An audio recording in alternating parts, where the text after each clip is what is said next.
recording soon. All right, so here we are speaking to Councillor Mark Riley, and we are looking at how do we address the dual crises of COVID, the pandemic, and the climate crisis. But in particular, how do we do that locally in our local council areas? So that's why we're joined here by Councillor Mark Riley from Moreland City Council in Melbourne. And I will throw it over. We'll be asking questions in 3 areas. We'll be asking questions about how do we get around, our transport options, how do we engage with other members of the community, and how do we live, how do we get more affordable housing. So those are the 3 question areas we'll be asking. I'll throw it over to Lily. So, hi Mark, could you just quickly tell us a little bit about yourself and what your role is in the council?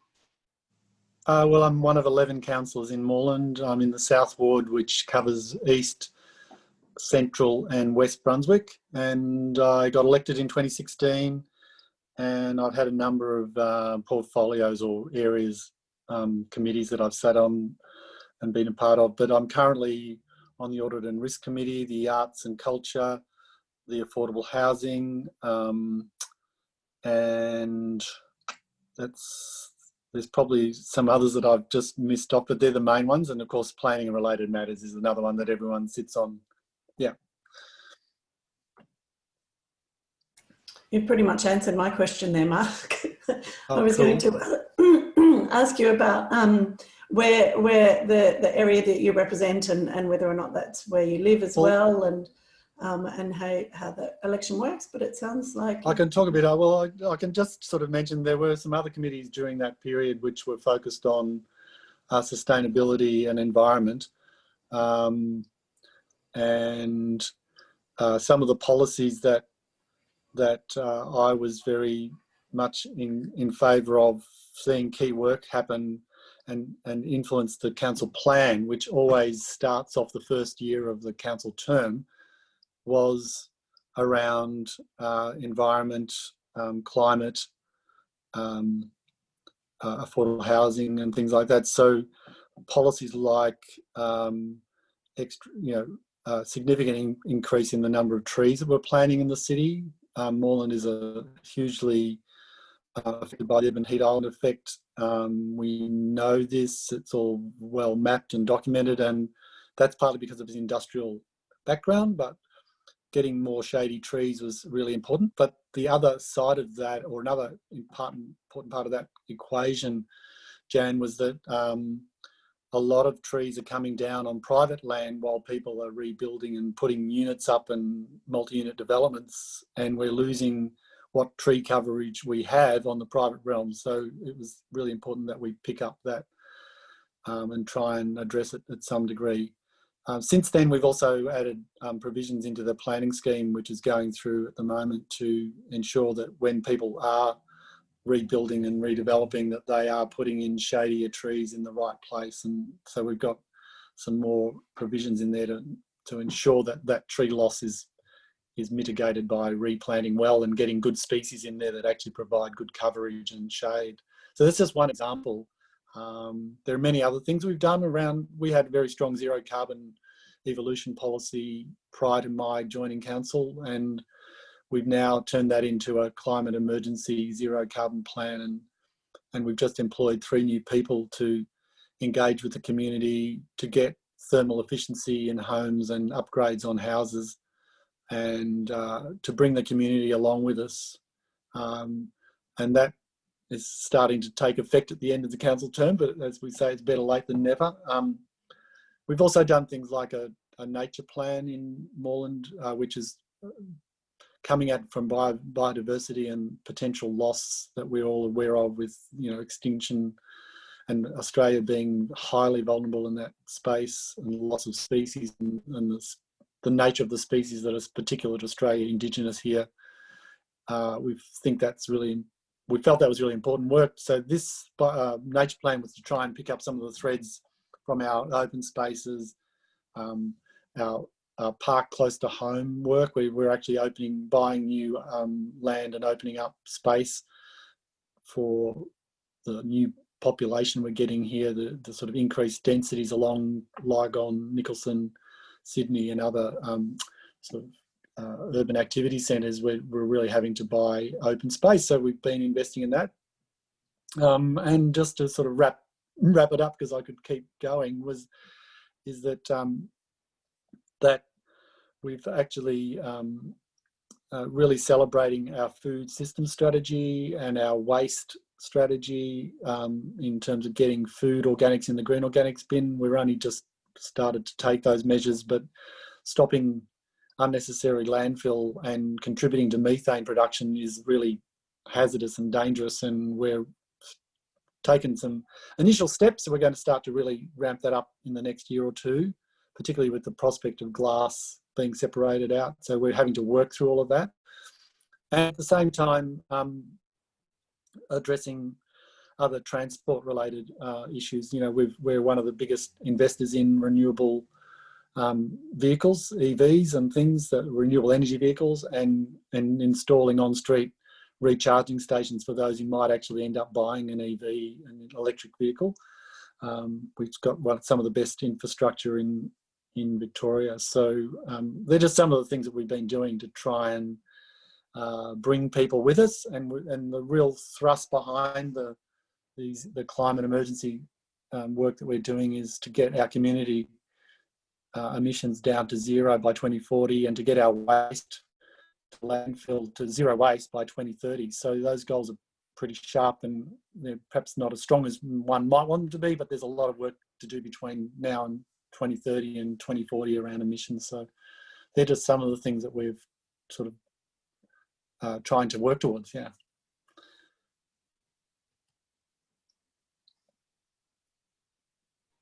Yeah, that sounds really good. And it works well for our first topic, which is our homes. So focusing on homes for all and sustainable living. And so one of your roles in council is accessible housing. The Moreland affordable housing strategy notes people were struggling with housing prices before COVID hit. How has council responded, and what are the challenges you have faced?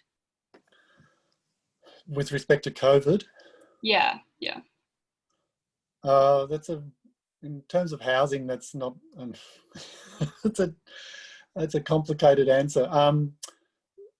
The background to our affordable housing policy is that we've started work on this 10 or 15 years ago, and it's only just emerging in the space of trying to turn some of our car parks into developments that will cater to people on low incomes or statutory incomes.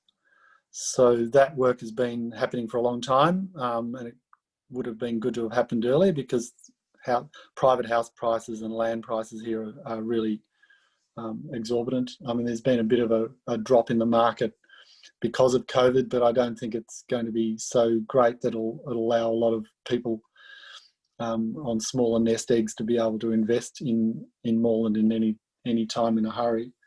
But one of the pieces we've done in the past, that we did some upgrades on a number of social housing developments. I think it was about maybe 4 or 5, and we used that to learn what the benefits and outcomes were for those residents in terms of improving their amenity and reducing their expenses and energy expenses.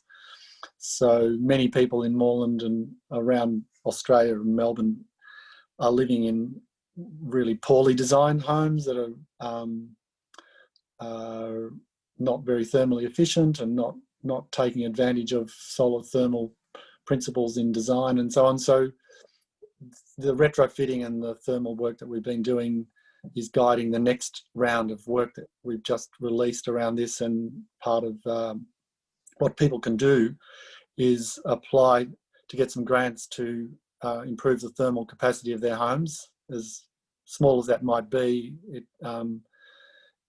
anything is probably better than nothing in terms of sending good energy out through cracks and poorly insulated or thermal homes. So they'll be able to get assessments and and some numbers of thousands of dollars to help do that. And similarly, they'll also be able to apply for grants for installing solar panels on their homes as well. So this is work that we have done in the past, but we've done it with private industries through our energy upgrade program. So we're trying now to do this in the private realm. So this has just been approved in the last budget. So that it's not as large as I'd like it to be, but it'll be a good step in that direction. And the next budget, hopefully, we might be able to put some more funds aside for that work. But there's also the capacity now the Victorian government has let us, deigned that we can do this. You can actually seek to get loans from council to put solar panels up or to do thermal efficiency, and you can then pay that back through your rates. So it's an interest-free loan scheme. By not having to pay for expensive electricity or gas or whatever, you can try and repay. Well, you could then work off and repay the solar panels that you're installing. You can end up with an asset and reduce your energy bills, and it's kind of a win-win-win for everybody. So they're the sort of things that we're doing in that space. Some of the homes that we're targeting for that thermal upgrade and solar upgrade are in those low-income families, but we've also in this term we've actually been targeting Aboriginal housing. So they've been given some support through this term, but it's now moving into a slightly broader category of people. So there's some sort of practical ways that we've been doing that. And on the waste front, as I mentioned before, we're putting food organics into the bright green or garden waste bin, and that means now you can even put animal products in there. So in our household, we're not fully veggie or vegan, where we freeze any animal waste and put it out, because it's only a fortnightly connection at the moment. We're hoping to go to weekly, and the landfill bin will then hopefully go to a fortnightly. So we'll switch that over. But we're in the process of engaging and talking to our community about how to do that. And with the prospect of a new fourth bin, the purple glass bin, it's going to add another layer of complications. So all of those things are being worked through at the moment to try and transition everyone and to re-educate everyone, because there's an incredible, you just have to go to anyone's bin, really. I would say the vast majority of people are contaminating their bins every week, and it's quite sad, actually. It's a big source of frustration for me as a teacher and a community person. I mean, I have to keep educating my own household about that as well, and it's just the bin system's too complicated, really, in a way. And in Europe, they do it more communally, and they have communal sites out on the street in many countries, and I think there's probably a lot to be said in that, but to shift to that model is a very expensive reworking of the whole system. So we're kind of using the coloured bin system at the moment and hoping people might stop putting plastic bags in there and stop putting food in the recycling and all that sort of thing. But yeah, contamination rates are pretty high and pretty scary. So that's kind of finishing on a sad note, but that's kind of touching on a number of things that we're trying to do generally. But with the sort of idea of COVID, we've put some more money into, in the budget, we put more money into these initiatives for thermal upgrades and solar upgrades, as much because that's what our long-term goal is, but also because under COVID, it's another way of trying to support those low-income families that are being impacted. It's a bit hard to elaborate on other things around homes and COVID at the moment, but I think a lot of what we are doing is would help people reduce their bills, which is really important at the moment. And we've got a lot of policies around trying to introduce or facilitate gas-free development. So we're trying to leap over those old technologies when our Prime Minister's trying to encourage it. we're doing a suite of work with other inner urban councils, not all inner urban councils actually, other councils around another range of environmental sustainable design, otherwise known as ESD, provisions in the planning realm, so that when people are applying for new buildings, that they'll have to actually have a much higher Green Star rating, or what's called a BESS, or a NatHERS rating. They're all different thermal efficiency and sustainability ratings that the planning system uses, and we're trying to really ratchet that up so that we're getting much better outcomes for those properties, because they're going to be around for another 50 or 100 years, and they need to be working well as the climate warms. So this is one way of trying to, again, reduce the cost of running those homes, improve the livability in them, and you know, as the planet warms, hopefully people might be trying to live a bit more lightly through the newer properties, while we're trying to retrofit some of the older ones.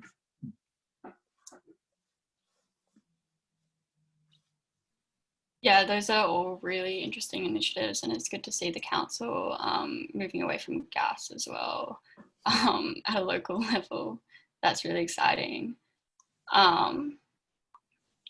So I was just curious about how the community can get involved in these projects.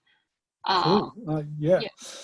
Well, one thing they can do is they can, what's now called the Australian Energy Foundation is a legacy of Moreland Council, in that it began as the Moreland Energy Foundation Limited, and it's now changed names to AEF, or Australian Energy Foundation, and they are a partner with us in advising people about how to assess their properties. I must say, some of the work that we're offering that I mentioned earlier applies to rentals as well as owners, and it really, that the owner of the property needs to be aware that we're trying to do these things. So there's a benefit there for both the owner and the renter.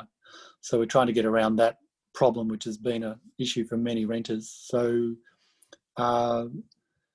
the AEF can give advice to people, and we have a lot of tools online that people can use. And we also now have a regular meeting, or we've had regular network meetings of climate groups and environmental groups around living more sustainably and trying to promote composting and community initiatives around community gardens and all sorts of things in that realm. Mostly since the terrible fires of last summer, there's been a new network set up in Moreland called it's called the Good Climate Network, and many community groups seem to keep emerging and joining into this network, which meets, I think, every couple of months, and they share information and initiatives that they're undertaking.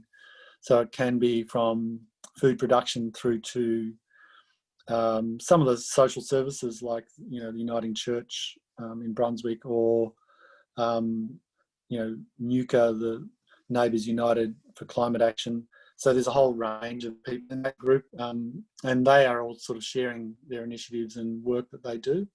So some of them are doing workshops at local level, but our team in council is supporting that group, that network, and we're also stepping up the resourcing of our program to sort of really meet those goals of 2040 zero emissions as a community, not just as a council. We met council's obligations around that some time ago, and we have a wind farm that we've jointly invested in, along with called the Melbourne Renewable Energy Project, and it's sited at Crowlands out in the Western District. And so now council sources all of its energy and electricity use through that initiative, and there are others like that happening in other councils around us as we speak. In fact, there's another really big one happening, and Melbourne City Council's part of that as well.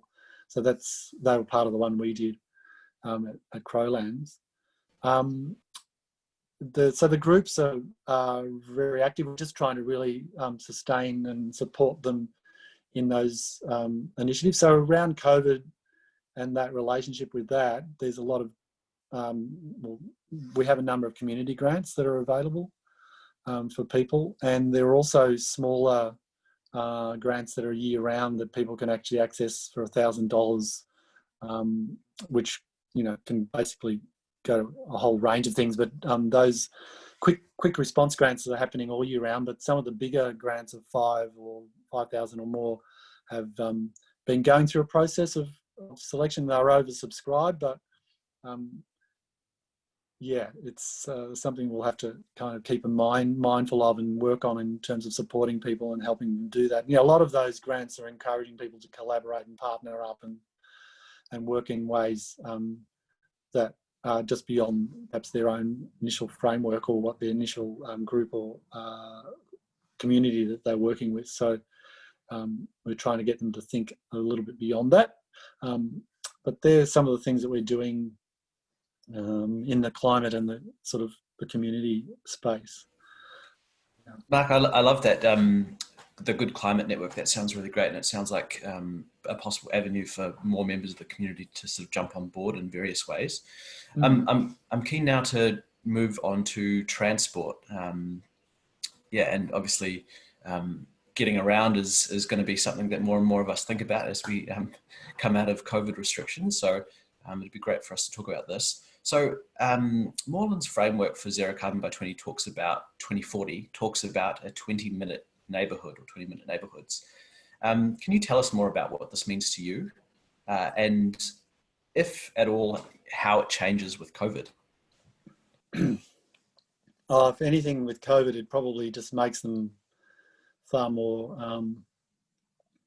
of a thing.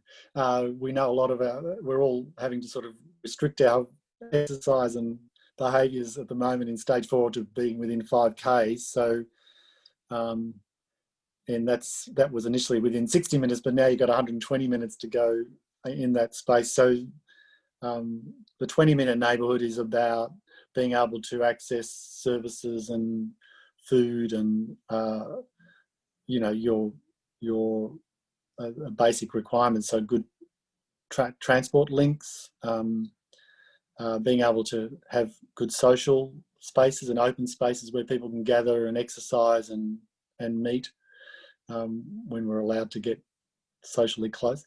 So that's the concept. It's probably an urban planning concept that has got a lot of buzz at the moment. It has for some time, but it's our planning strategy, or at least the thrust of the Victorian planning scheme is to have urban consolidation. So we're not always building on the peri-urban perimeter of Melbourne, which is our food bowl, or has traditionally been, what hasn't been lost, and putting McMansions there and then having people drive long distances to go places. That's all changing a bit with COVID, we know, because people are starting to work differently and perhaps not rely on their car to get to and fro from work. But the 20-minute neighbourhood is trying to, I guess, underscore that idea of living locally, working locally, and being social locally, rather than having to spend, you know, 1 or 2 or 3 hours going into a metropolitan or a key centre. So, and also to give you the option to be able to catch good public transport rather than having to rely on the car or some other private form of transport. So there's sort of the basic principles of that. And in a way, COVID's helping to sort of make that more immediate and more of a priority. The issue with public transport, of course, is a pretty evident one in terms of keeping socially distanced, and in some ways that's suffering because people are not so willing or ready to travel on trams and trains and buses. But the 20-minute neighbourhood would really require a major improvement in our bus systems, because they are really not meeting current contemporary or even expectations for what you would have hoped for a bus to do maybe 20, 30 or 50 years ago, in my view. But a lot of the buses don't link up with the trains or the trams. And in many ways, we've got a radial system in Melbourne where you have lines running in and out of metropolitan Melbourne, or the sort of city of Melbourne. And the link between them are critical if you want people to not have to jump in a car to get to a tram stop or a train station. And we see our city, our federal and state governments spending huge amounts on car parking at train stations when in fact they choose not to invest that in buses and or other sort of more mobile communal systems of getting into those stations. So they could have, you could dial up a bus and say, come and pick me up, I need to go to the train. There are people working on those systems, and our transport strategy, our Moreland integrated transport strategy, is attempting to activate bike routes and walking pedestrian routes, which all fits in with the need under COVID. We've also invested more in our budget recently around getting better pedestrian access and improving some pedestrian crossings on major roads. And we're trying some temporary separation of bike lanes under the guise of COVID and removing some car parks for that end. So it's, in a way, it's helping us to advance what is often a contentious area of having to remove car parks and so on. But under COVID, it's allowed us to sort of use that as a good reason for doing this, because it's important and urgent. Nevertheless, I'm sure those things will start to continue to play out and be debated. But as temporary measures, they were okay to, given the okay by most councillors when we debated those budget measures. So that's good. And tonight, there's another special meeting tonight around activating our dining and restaurant cafe industry again as we come out of stage 4. And the state government's putting up $500,000 per municipality to help do that. But we have to match that. So we've got to consider the resourcing of that tonight. But part of what is being encouraged in that, there's 6 options in there. I won't list them all, but there are things like potentially taking over car parks and putting seating and some safety barriers there to help outdoor dining, so that people are reducing the COVID risk, the infection risk, but also giving businesses a chance to operate with all the social distancing issues and the lack of space indoors and the issues around sort of recirculating air indoors as opposed to outdoors, which is a little bit seem to be safer. So there's a range of things happening tonight, and ironically, again, that's actually going to push our Moreland integrated transport strategy along, because we've been trying to activate parklets and other things. You take over maybe a car park or two to allow bikes to park there, or for people to sit and consume some of the foods or beverages in those areas. So they're all things that are happening at the moment that need to happen, because we know the huge impact it's having on businesses and enterprises, and the fact that people have just been restricted to their homes mostly. So that's super exciting, Mark. And for those of us who've been working in sustainable transport for a while, and have had a lot of frustration over our sort of archaic need to build a lot of car parks as opposed to public transport, when we know that that's the solution. So it's fantastic to hear that responding to COVID in tangible ways to support local economies can actually help fast track that public and active transport that we know needs to happen. I'm just to wrap up this part, I'm really interested in what is something that people like me or other members of the community that aren't involved, what's something that they can do to support council making those bold decisions to sort of repurpose car infrastructure to things that are going to be good for us to tackle COVID, but also to have a really great low carbon transport network. What are the things that people can do right now to support you to make those bold decisions? Oh, well, Fair Parking Moreland are hassling us right now because they're the parking lobby. I'm serious. I've just been in a very lengthy meeting this morning around how we're dealing with this in the climate of an election. So people could start to engage a bit with some of those. But putting that aside, you know, pulling out the bike and greasing up the chain is important. People can join our Moreland Bike Users Group, or the MBUG. There's some other bike groups as well around that are doing some work in this space. And there's Moreland Walks, I think is what it's called. There's a walking group that's advocating around improvements in walking routes and so on, so pedestrian crossings and getting more shade and more seating and all those sort of things happening, so people can actually enjoy the routes more rather than have to sweat it out, particularly in the summertime. So people can join those things. We have an advisory group at council on transport, so that's another way residents can get involved in that. And we're also looking at improving a whole suite of engagement and consultation tools.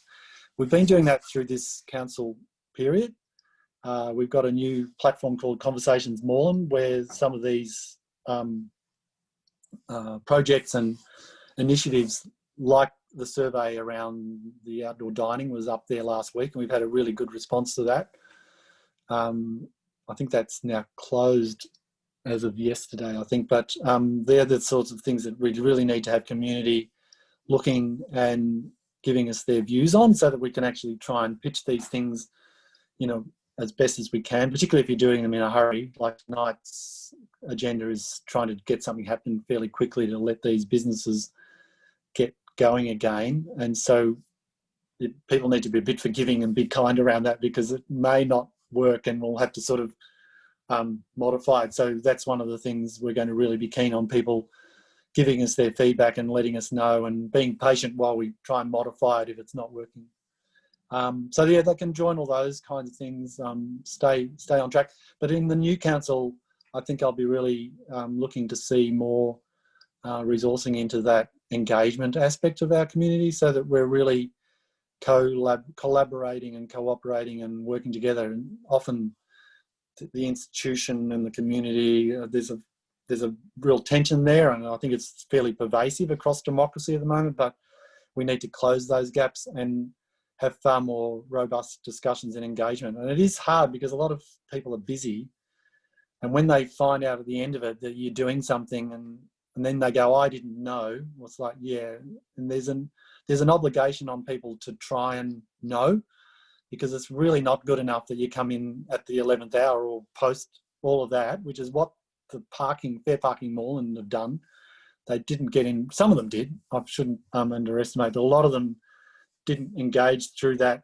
And, we're learning from that, and you always have to keep doing it, and we'll keep trying to re-engage, because it is about bringing people with you, not just trying to push through certain changes or to be seen to be ideological about it. It's about trying to bring the communities with you. And there'll be a diversity of opinion, and I know that, and I don't expect to have everyone agree with me, but it's important that they get their say on the way. So that's stuff, the deliberative democracy and engagement stuff is pretty important, and they're things that, if I get re-elected, I'd like to have more investment in as well.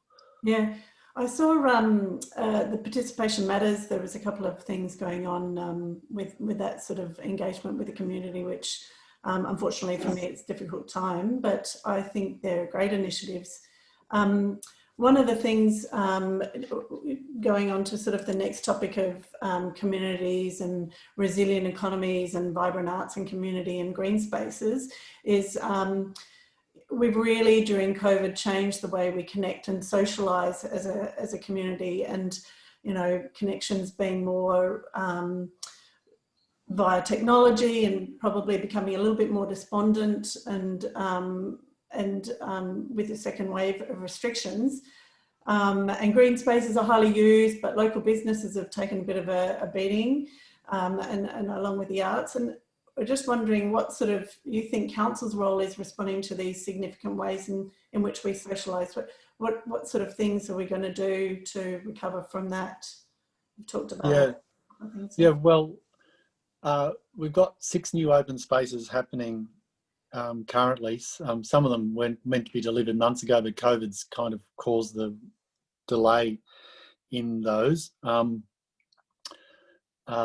Tonight's measures that are going up to council are also have explored the idea of using some of our parklands and open spaces, but we're ruling that out for commercial purposes because of what you've just said, Jan, around the need for people to be able to just occupy that for their own picnic and not have a food bus or whatever van trying to take over that space. So we've drawn the line there. I think it's really important to do that. And I'd like us to see potentially, we've activated a couple of streets in this council period, just 2 examples of it, but I've been pushing in my street, I'm in Victoria Street, and we've got a lot of dead-end streets.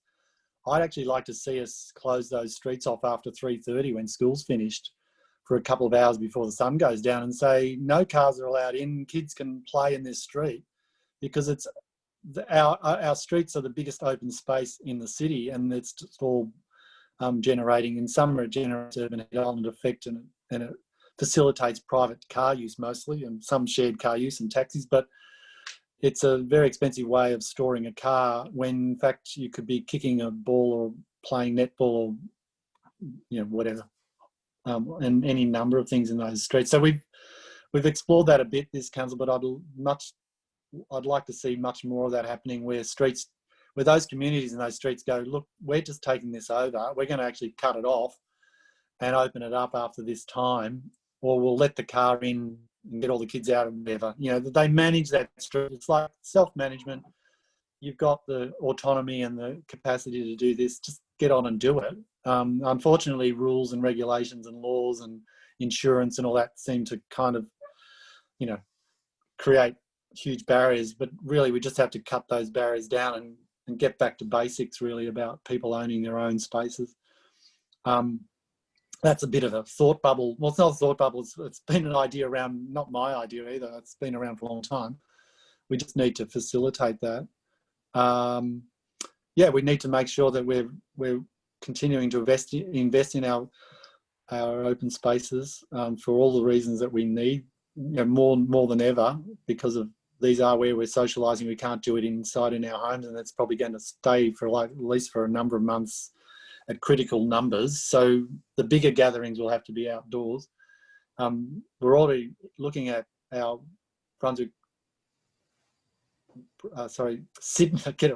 Sydney Road Brunswick Street Party, which is has 50,000 people. We won't be running that next year in that style. It'll be much more satellite, smaller, open air, and it'll also be hopefully a chance for those businesses that I talked about to spruik their wares and sell their food and things, because they need all the assistance they can, but also for our artists to get out and perform again outdoors and do things. So we've had a series of grants around arts, which were oversubscribed, and we topped that up at the last meeting for artists to try and redress the shortfall in the initial tranche. And we need to keep doing that. But it's more of a federal and state government issue, because they've got the real serious money. And they need to really stump up for those businesses, because it's so incredibly important. And the arts and culture are so important to sort of the social fabric as well. Finding ways to allow artists to be creative in under these conditions is challenging, but we're trying to do that as well with those grants. And they're those quick response grants that anyone can apply for, $1,000 just to do something small, and they're much easier to get, and they're not so big, but $1,000 can be the big difference for an artist, because I know I live with one. I know what it can be like. So there's a lot of that happening, and reframing our festivals, and we've done that for this up until the end of December. We're now looking for the first half of next year how we do that. And what else can I say? The community spaces are really important. So we've been enhancing our arts and culture precinct around the sort of the Glen Lyon Delson Road intersection and Sydney Road, upgrading that, turning the Saxon Street space through this council next to the library is a really nice example of sort of getting some good synergies between public institutions and turning an old roadway unused, into a much more pleasant place to be, where you want to hang out and take your dog or your kids and enjoy that space, and bang a bit of public art, because there's a big gong there that makes I've forgotten, E natural, I think it is. I'm not sure. I've probably got that wrong, but I think it's the note is E. But more of those things and other ways of having people to be able to interact. And we've been talking about this so it's made me realise, through our social cohesion plan and our health and wellbeing plan, we've been trying to link the engagement work in with having public art and other things supporting one another to actually, for all of the social fabric things we talked about, but also for getting feedback from people and getting engagement with them around what we can be doing, could be doing, should be doing. So, maybe having an ideas wall where you can just throw your ideas up, and great idea. And having coffees and sessions where you can have people just talk incidentally about things, but that might be in response to the artist performance. But then they could also be talking about other community initiatives that we're trying to work on. So we're trying to weave, I guess, programs and initiatives to be a little bit more cohesive and aware of what the other's doing at a council officer level, but and again, letting community groups free them up to do things without having to sort of cross those hurdles and things, that the red tape that people talk about. You talked about you've talked about a couple of things so far that's really up to the sort of government sort of stumping up or coming to the party or supporting you. Is there any way local community can sort of assist you and support you in that sort of way? Well, I think around the arts is a big one that needs far more community activation around, because they seem to be getting some support, but not anything, I think, commensurate with the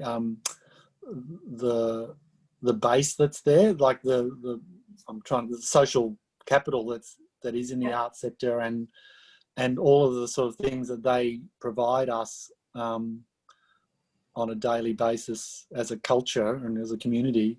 I think it's some of it's being met by this technology, and that's fantastic, and there's been a lot of discovery and a lot of good stuff coming out of it. So it's not all bad news, but we do need to be really cognizant of what's not happening and not able to happen, and we need to be making sure that state and federal governments are really putting the money in. They put a lot of money into their institutions, like the symphonies and the big dance companies, but the smaller artists who make up much bigger portion, I believe, of the industry, and all of the associated allied industries need to be getting that funding, not just the big companies. I mean, obviously they serve a role, not denying them their share of the pie, but there needs to be more pie for the smaller artists and the other smaller companies and groups and community groups that want to do that work as well. So I think the community could be making more noise about that,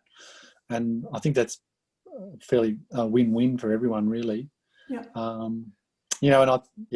Sporting facilities will get their day, and they will start to sort of happen when the rules allow it. So but I think mostly it's around the arts that needs probably the biggest support. And of course, there's always people from different language and community groups who may not be feeling like they're fitting in. So our social cohesion work that we're doing around that it's up to its third iteration now. We've done two rounds of that, and that's now going to continue to work.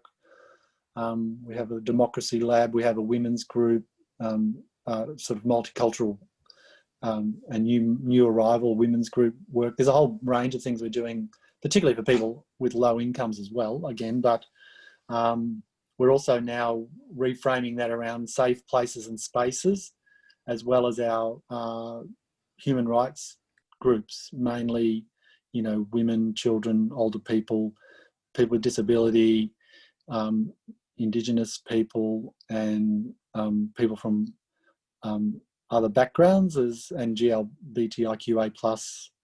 I think I covered that sort of suite, but that they are going to also be getting a bit more of a focus under our next, they probably always were in there, but it's a bit more explicit in this social cohesion plan as well.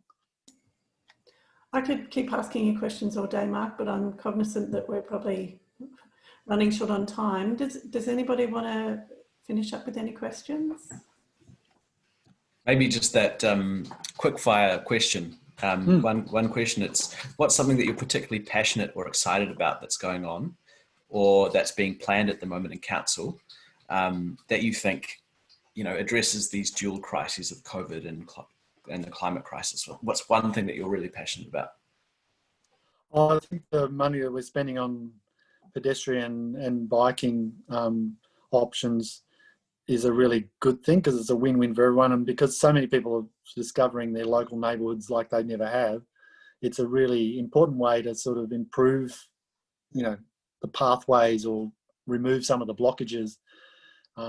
So yeah, and also being able to give people an opportunity to do those things and mix in those ways where they normally might have jumped in a car or gone somewhere else. Doing it locally is really a great thing in a way, because it's kind of building more local community connection, which, you know, doesn't always happen. Some communities that really blossoms, and other times I think it doesn't. So yeah, those things I think are great ways of really activating the local and giving people a sense of freedom given the constriction that they've got. So yeah, they're really, really important. Of course, the open space stuff is really important, that in the new spaces we're trying to add to our suite. And the first two we've introduced have been named Bullock Beck, which is a sort of a local name for Wurundjeri name for this area, and the other one's Garong, which is another term for I think I should know. I think it's to do with wattle, but I've got to remember. Got to dig deep there, but yeah, so they're nice other things as well. Yeah. Yeah, thank you so much, Mark. It's been really interesting to see what council's been focusing on, and you've like touched base on like a wide range of issues that I think like the community will be interested to see what's going on and how they can interact directly. Yeah, thank you so much for having this interview with us. Thanks, Mark. No worries. And anything we can do to help facilitate what you're doing. There'll be key staff that you might want to actually sit down and talk to, and they'll be able to give you a lot more depth to some of what I've touched on, because there's a lot more going on than I've talked about. So yeah, and get involved with that Good Climate Network would be great, I think. Like the ACF, there's a local ACF group there and others. Anyway, it's just a really good good way of connecting up with other groups. So thanks. Thank you. All the best with it. I'm sure we'll get in touch again. Hopefully I'll be on the other side of the election and you can be in touch. Yeah. Good luck with it. I can ask you some more questions. Yeah, no worries. Thanks a lot. Thanks so much for your time, Mark. Really, Jan. Great. Thank you. Hopefully we'll see you around the community somewhere. Yeah. Jan, where are you? Jan? The market. Where are you?